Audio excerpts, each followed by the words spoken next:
Good morning. Good morning, everybody. Happy Tuesday. Thanks for jumping on. We are so excited today. I'm I couldn't be more thrilled to be here. I know this is a good day. It's a good Tuesday. It's a good day to have a good day. I like all the cameras that are on. I can see all your pretty faces.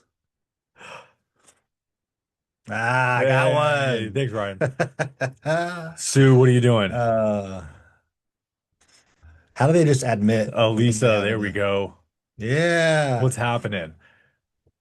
All right. So we're gonna kick this off with um, it's been a week since last Tuesday. Did any of you guys set It has any been. weekly goals? Track any numbers, do anything at all outbound prospecting wise, video wise? Who out there set goals and who out there did something? I set some goals and Let's I go. did something. What is it? We set out to film three new social media content pieces, videos, Yeah. and we did all three of them. And they're edited and we're ready to post them this week. Sweet. Is that a Jordan deal? You That's a want to Jordan give deal. props to Jordan? Thanks, Jordan. And thanks to Lisa for coming and TJ if TJ's on this. Brenda, what was your goal? What did you hit? I set out to do 25 touches, um, and Explain that. including what we did with the Hey, outreach, come on, sorry. Come on, and and come on. I didn't make all 25, but I hit at least 20. What were you doing for those 20? Well, I started playing. Andrew and Kobe got us dialed in on Wednesday on Go high the level, cold outreach. high level. So I started playing with some of those and doing some texting and some calling on that. And then just social media touches, responding when people commented on my posts. And this was all cold or was there any warm outreach? The outreach ones were go high level, were all cold. Okay. Did you have any success with any of that? Were people answering? Did you get any F-offs? Did you get any nice responses? I got two that said not right now. One said no way. And the others, I just haven't got any response, but I know it's a numbers game. Yeah. It's a numbers game. Did you feel like after your first one, the second one became easier, and then the third one easier, and the fourth one easier? And the more you did it, the easier it Not got? quite yet, but it's getting Okay, there. sweet. Well, it does get easier every single time you do a little bit more. Sheet keeps falling. Yeah. Um, well, thank you for sharing that. Did anybody else have any goals that they kind of set for themselves that they held themselves to, whatever it is, whether it's cold outreach, internal clients, sphere of influence, ads, or is it just Brenda?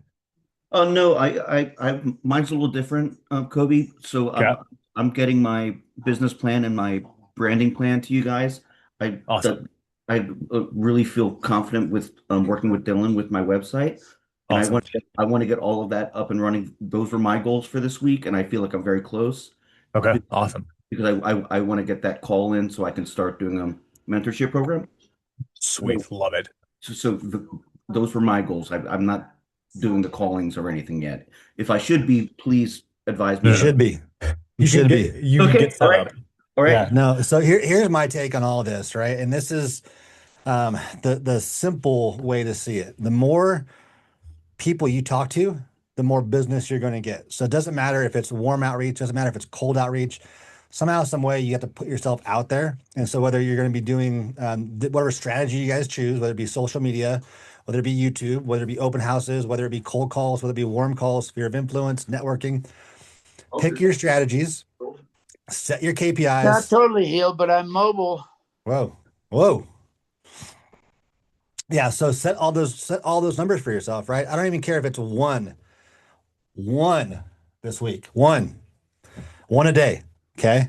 Do five this week. And Ryan, you could book your call with us prior to your website being done, prior to some of that stuff being done. We want to help kind of shape what those goals are for you. And so we'll kind of run through the different, obviously, lead gen types, and then based on your personality, what you want to be doing, help point you in the right direction, help give you some of Yeah. those goals.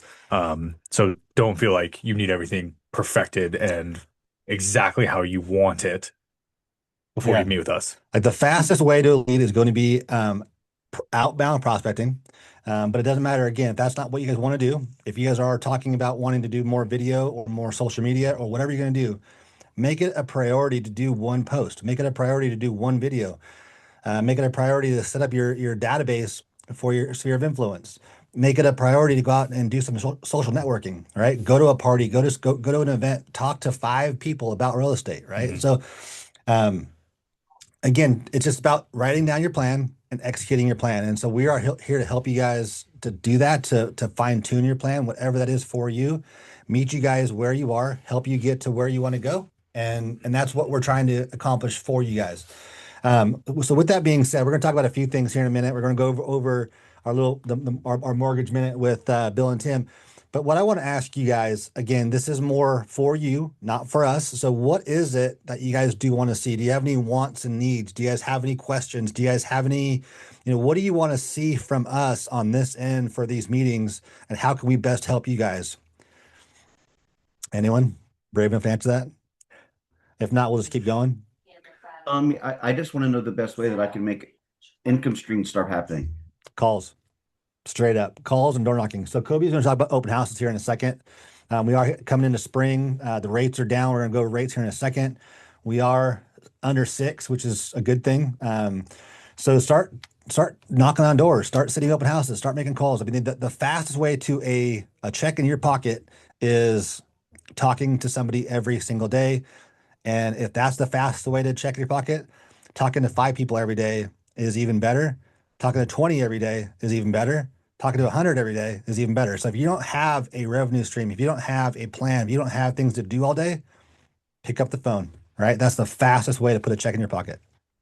And I'll jump into open houses after mortgage and kind of my thoughts on it because you could tie in a lot of the cold calling, cold outreach, door knocking, circle prospecting That's to the, open the houses. easiest way. I mean, the lukewarm way of cold prospecting is open houses. And so we'll go into that. But before we do, let's go and talk to Bill and Tim. Hey, good morning, everybody. This is a quick mortgage update. As Craig alluded to earlier, yes, rates are low, and the national average actually is 5.99%. Yay. So we're hanging in there. We're doing good. They're nice and steady. They're not just plummeting, which I mean, obviously we want, but it's good to have a normal, just sort of spread where they are. And in regards to spread, the reason why rates are lower, even though the yield on like the 10-year treasury, that's kind of how mortgage rates move up and down. The yield's still around 4%, so it hasn't moved very much over the last 2 to 3 weeks. It's bounced around, but the spread that lenders put on top of that has shrunk. And over the last couple of years, they were artificially higher because lenders were kind of pricing in extra risk. Well, that cushion is now shrinking. So mortgage rates are behaving a little more normal right now. What rates look like right now compared to the last few weeks, we're pretty much unchanged. On a 30-year fixed conventional loan, 5.99, no points. About a point cost, 1% of the loan amount is 5.65%. So we are definitely below 6. In some situations, if it's a big enough loan, good enough credit, good enough loan to value, we're actually around 5.875 with no points and about a point cost, 5.5%. On government stuff, FHA, VA, it's even better. No points is 5.65, but point cost is 5.25. I'm doing some streamlined loans right now for some veterans, and I'm down in the mid fives and covering some closing costs. So those loans are possible. I think I mentioned last week, it's kind of a psychological shift as you're saying and knowing rates are below 6%. I think customers, even people who are buying or refinancing, we're kind of reacting differently to something in the mid fives versus in sixes. The payment isn't a huge difference, but it's kind of the perception. And that hopefully kind of re-engages buyers, refinance customers who are waiting, makes monthly payments a little more, digestible, and really helps conversations around affordability be a little more positive as opposed to using it as an excuse. That's all I got. If you guys need help on anything, Bill and I are here to price loans out, give you some ideas how to market stuff or anything that's on your mind, mortgage related. That's why we're here, and I'll turn it over to Bill. How about non-mortgage related? How is this war with Iran going to change things? How is all this stuff Oh in yeah, sure. Mexico? Unfortunately, World War war III war is starting. good for mortgage rates. That's about it. So bad news over there, but it helps mortgage rates. So it's Okay. it's kind of All right, icing on the cake there. So don't be scared of World War III. Perfect. Oh, not for rate wise. Other reasons, yeah, I might be a little scared. All right. All right. Sorry, Bill, go for it if you have something. What do you see in the Sure, future? yeah, Tim. Oh, sorry, go ahead. Go ahead, Sue. Sorry, can Future you of what? just what do you have like a magic ball? Do you think they're going to stay at 5.9? Do we 9.9? Do you have any thoughts on that?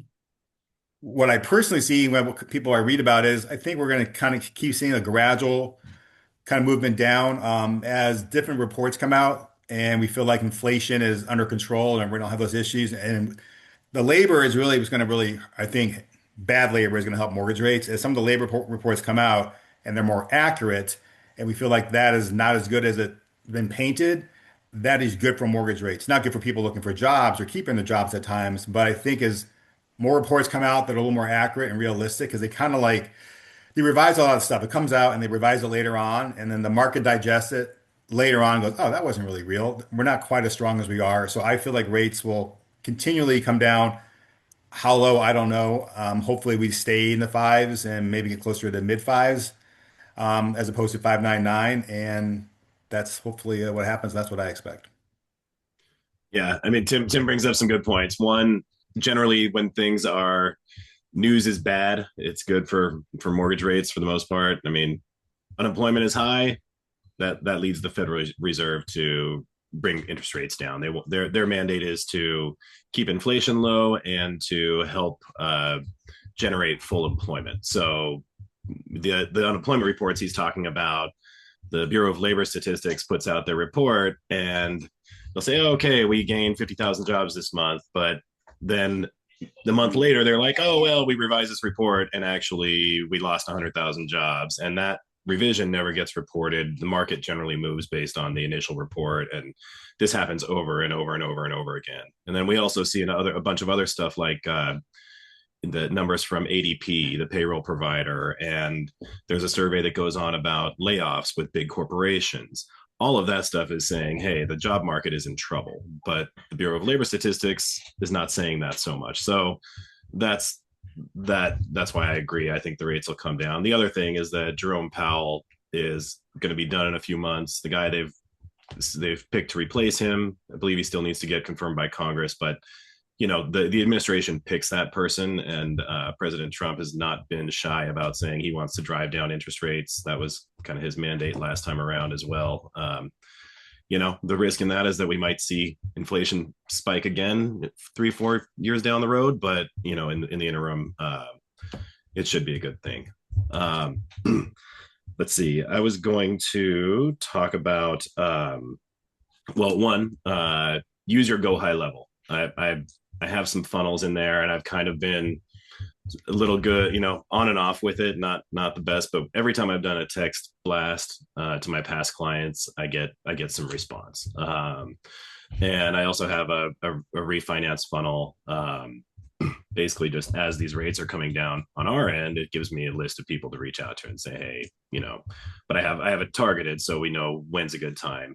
With you guys, when you're dealing with your buyers, this is the time to be like, hey, interest rates, this is the lowest the rates have been in like 3 years. So, I would push on that. I would push on the fact that, we're in the mid fives, give a very positive outlook and how big of a difference this can make. Whatever you can do to open up the conversation, is really going to get things moving. And Tim and I, if a 5.5% interest rate is not good enough to make it affordable for them, we also have things like the 2-1 buy down, or we can maybe talk about an adjustable rate mortgage. There are other ways, things that we can do to bring down the rate, but getting that conversation opened up is the first step. And we're here to help try to get your clients to feel a little more comfortable with the payment that they're going to be looking at. Yeah, I think that's it for now. There was last piece. If any of you guys have dealt with condos and run into issues with condo financing, it's a big deal.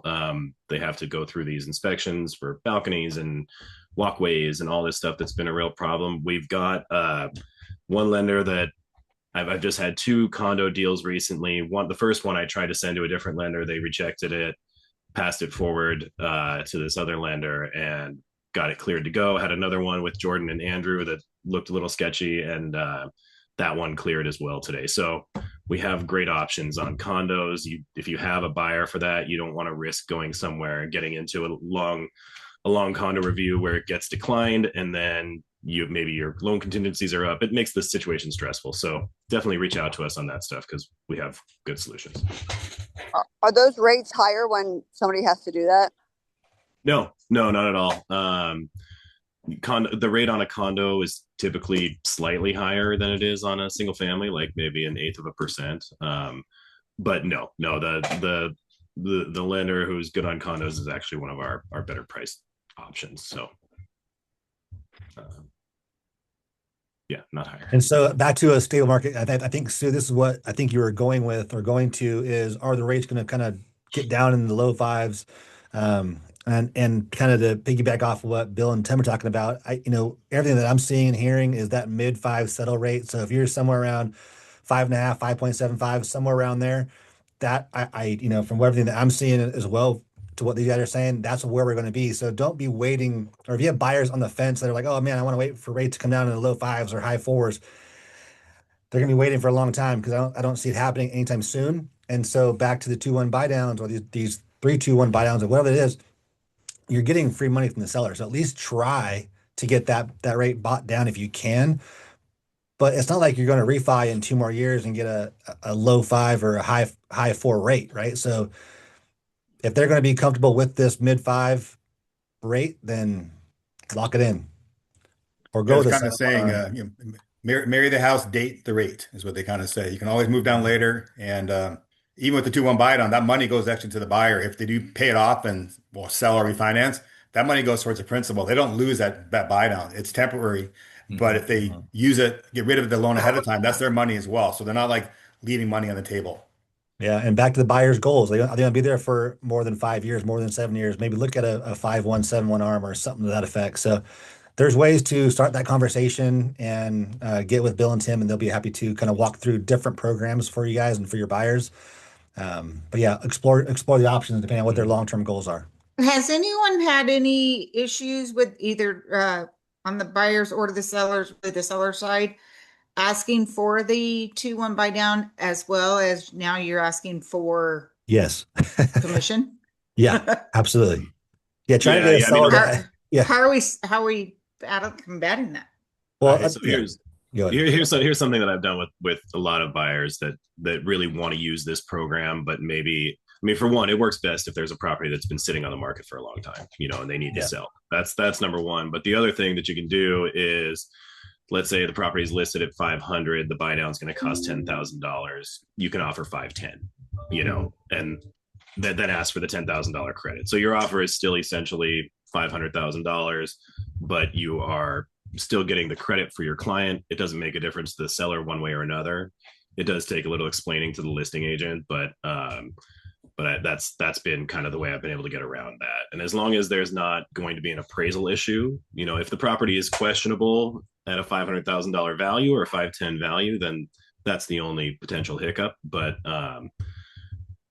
this is I've done a few of these like this and had these conversations with listing agents, and they've generally been pretty open to it if they don't have some other really great offers on the side otherwise. We've gotten a couple accepted, and you write it in.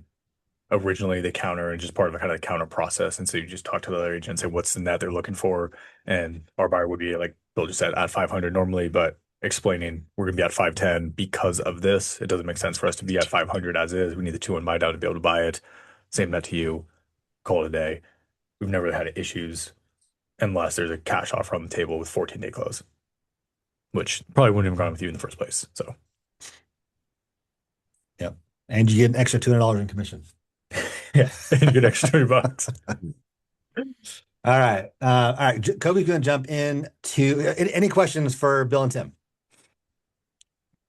Hearing none. We're going to jump into some open houses, but ultimately, again, I just want to stress, because I'm old school, back to your foundation, right? You can't put the roof on before you have your foundation. So make your sphere of influence your foundation in real estate. Everything else is built off of that. And so I will tout every single time we talk is going to be your sphere of influence and your social networking. Your network is your net worth. You've all heard that term before. I didn't make it up. But bottom line is it's very true. So be intentional on who you're networking with. Go out and talk to high net worth individuals and go out and join different groups and network accordingly if that is your one of your strategies.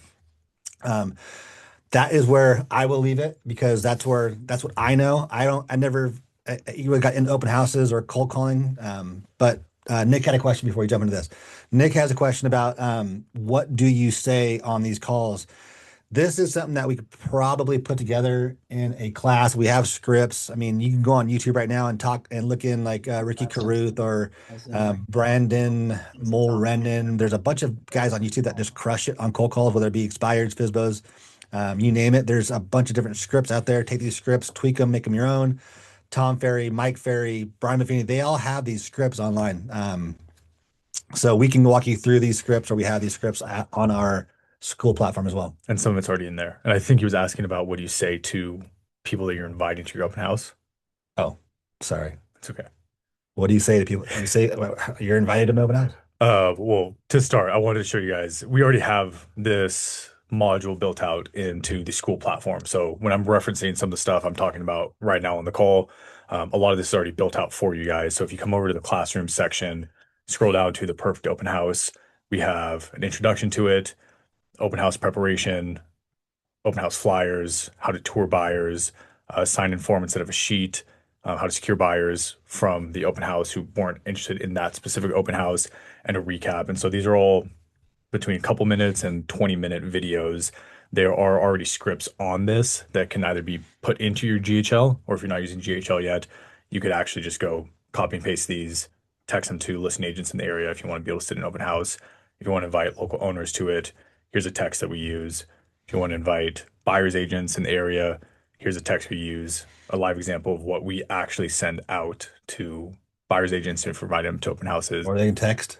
Crems, and we do it all for you. But yeah, so this module itself is going to kind of take a deeper dive into everything I'm going to explain to you guys right now. But for the agents who are still fairly new, you don't have deal flow coming in yet, and maybe you don't want to do cold calling because you don't know exactly what to say on the call, I would start with open houses as well. So it should just be another tool in your toolkit. Is that the right term? Tool in your toolkit? Arrow in your quiver. You could usually do them on the weekends. It doesn't need to affect, obviously, your Monday through Friday. Or it can. And you can do them on Tuesdays, on Thursdays, and whatever it was. When I first got started in real estate, I was obviously 18 years old. Nobody took me seriously. I wore a suit to every one of my open houses. Well, no one took him seriously because he looked like a 12-year-old. The kid. But I sat open His houses. picture, I'm not kidding you.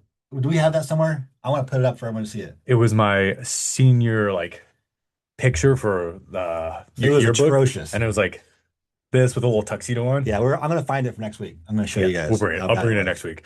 But I had Craig as my coach, as my mentor at the If he time. didn't run that picture by me, I'd let him know that you shouldn't run that picture ever. Anyway, I did it, and I sat open houses every single weekend for 3 or 4 months before I went off to college. Sold my first house from an open house. Lady walked in from Newport, saw the house, liked the house, talked to her for 3 or 4 hours. Ended up getting, I think, 3 or 4 buyers for other properties just from sitting in open houses.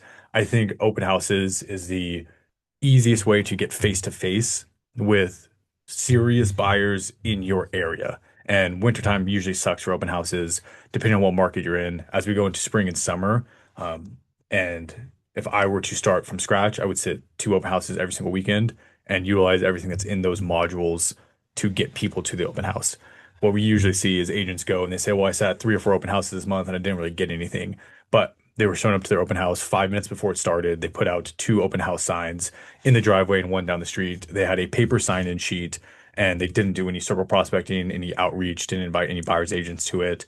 And they wonder why nobody showed up. They just threw it in MLS. Talk about that part for a second, because again, I don't think TJ is here. But if you do have a listing, or you do have listings in your neighborhood that you do want to sit, take the open house very seriously. And so when Kobe's talking about circle prospecting, draw a circle around the house, a half mile, a mile. It doesn't matter how big the circle is, depending on what you guys want to do. And that invite is going to be threefold. 1, you're going to have text messages. 2, you can have emails. 3, you can go out and door knock. So if you're going to go out and door knock, have something of value to give. Have an invitation. Have a raffle. Have something that you're going to hand out to these neighbors Say, hey, I want to invite you guys to this open house. We're going to have a raffle. We're going to raffle off a basket, a wine basket, a We do a tequila basket. tequila basket, raffle something off. And like I was talking to Elisa about this, you then have everybody win, right? Anybody that joins your raffle is going to win. That gives you another face-to-face meeting with these people and say, look, oh, by the way, do you know anybody interested in this property? When do you guys plan on selling? It's just the easiest way to start that conversation about talking about real estate. And, for very, relatively low value, here's a $10 bottle of wine, Yeah. 20, depend on, don't get like a screw cap bottle of wine, but a decent bottle of wine, go out and buy them in bulk, go to buy a case, whatever. Just give something of value away for the open house. That way, when you're inviting these people to this open house, that invitation is warm, right? It's not a cold, get off my doorstep kind of a conversation. So it is the lukewarm way to cold prospect. I want to read this comment real quick from Josh. Josh said, he wants to say the open houses brought him an extra $80,000 to $100,000 in extra income representing dual agency in the last year just off his own listings. Snake's And favorite.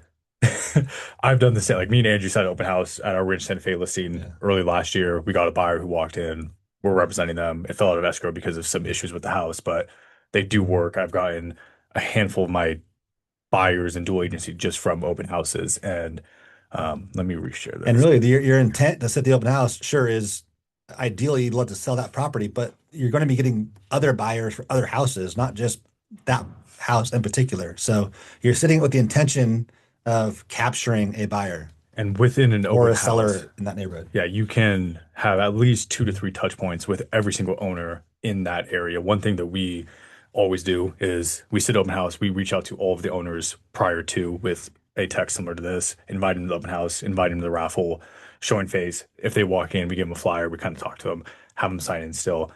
What we do with buyers who walk in, the most common kind of reaction to an open house is, oh, I don't really like this house. I want to move to this area. I want to live in Carlsbad. Don't really love this house and I also don't love anything else on the market. It gives you as an agent the opportunity to be like, oh, I live in this area. I work this area a lot. I'm actually in contact with 50 of the neighbors. Would you like me to reach out and see if anybody is like interested in selling an off-market deal? Do you want me to keep you updated with any listings, any pocket listings that are coming up? MLS drip campaign. Drip campaign, you get the information then. We have the NGHL sign-in sheet that's already built out for you guys. And so we walk you through exactly what the form looks like. It'll all be done for you guys. Obviously, when somebody fills out this form, it's already tied to an automation. 2 hours after the open house ends, we're sending them a text and an email. There's just a ton of things that are in this open house module that will give you guys like an absolute step-by-step on exactly what to do. And I don't know if we're allowed to bet within Link, but like if you guys sat in open house every single weekend for the next like 2 or 3 months, I guarantee you're getting deals from it. If you're doing sort of prospecting prior to, you're doing some sort of raffle, you're reaching out to the owners, and you're knowledgeable about your area. Obviously, you can't just go and sit in the kitchen and when people walk in and say, like, hi, like, let me know if you have any questions. You have to be engaging with them. You have to show that you have the knowledge of the local area. Talk to them about the rates, talk about where rates are at, give them a nice flyer, have them sign in, put them on the drip campaign, do the follow-up, call them after. Yeah, I would urge all of you guys who don't want to do any cold outreach that's just completely cold calls, like some people are doing, to try to sit open house once a week. I think within 1 month, you'll be shocked at the number of buyers that are now in your kind of network, your sphere of influence, that you might be touring around and at least having good conversations with. Follow-up is key to that conversation because, in our industry, people will complain about the leads, not having enough leads, or complain about the rates, or complain about the market, whatever's easy to complain about. But follow up relentlessly is not easy to do. And so these drip campaigns kind of do it for you, but be relentless in your follow up and close the leads that you do have. Because again, we say it's not a leads problem, it's a follow up problem. So you have your sphere, you have your network, you have your, whatever it is you're trying to capture, follow up relentlessly on those leads that you do have. Yeah, 100%. And if you are looking and you want to sit open houses, watch that module first. If your question is, well, where do I even find an open house? We get texts all the time from agents asking to sit open houses from other brokerages. We let them sit them all the time. There's no issues there. There's probably a Link agent in your area that has some listings. We could start internal, go external after that. in the module, we have the text templates of what to say to listing agents to sit open houses for them. How do you get your kind of foot in the door? If you guys have any questions on it after watching it, more than happy to jump on a call with you and explain exactly what we do, how we do it.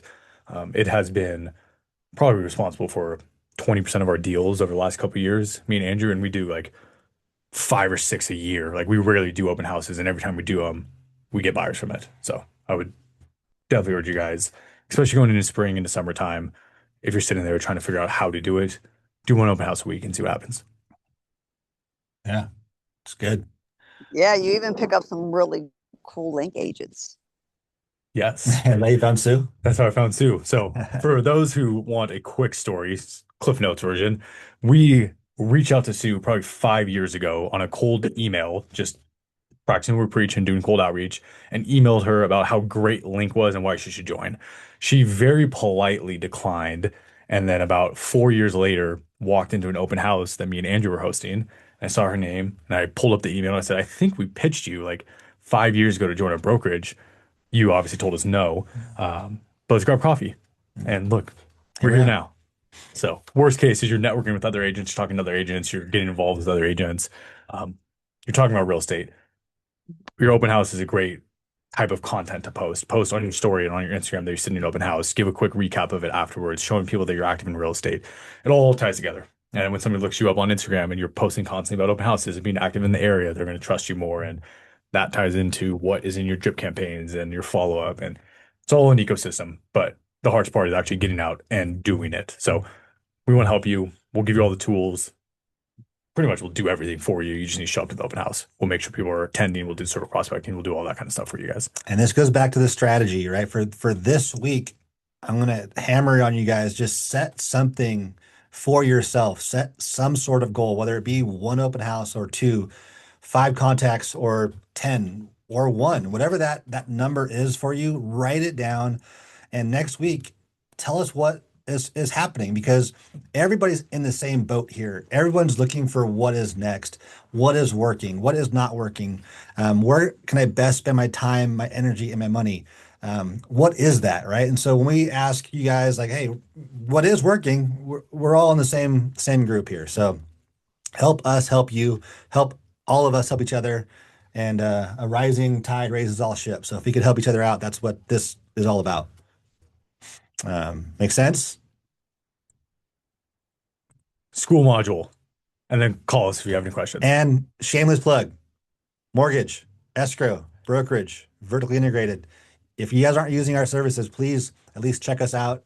Give our escrow a shot, give Bill and Tim a shot. We do have a new lender who's going to be helping us take our mortgage company to the next level. Do you want to give him show a little face? Yeah. Come on, give him an introduction. This is Eddie. He's coming in, helping us grow mortgage side.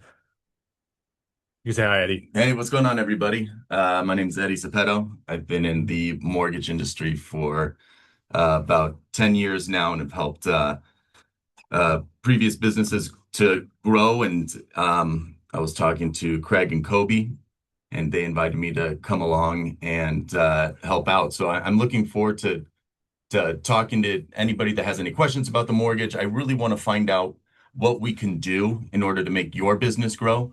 That way that you guys are more inclined to use our services. My door's always open, my phone calls, my emails.